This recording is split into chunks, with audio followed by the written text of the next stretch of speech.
How to upload documents on Avant.com for verification.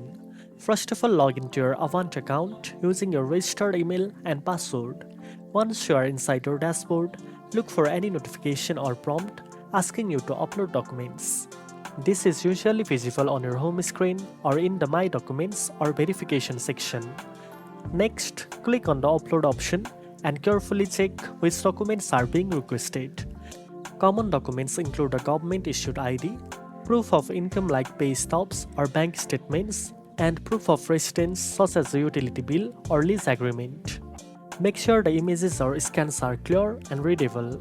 Then use the Choose File or Upload button to select a file from your device.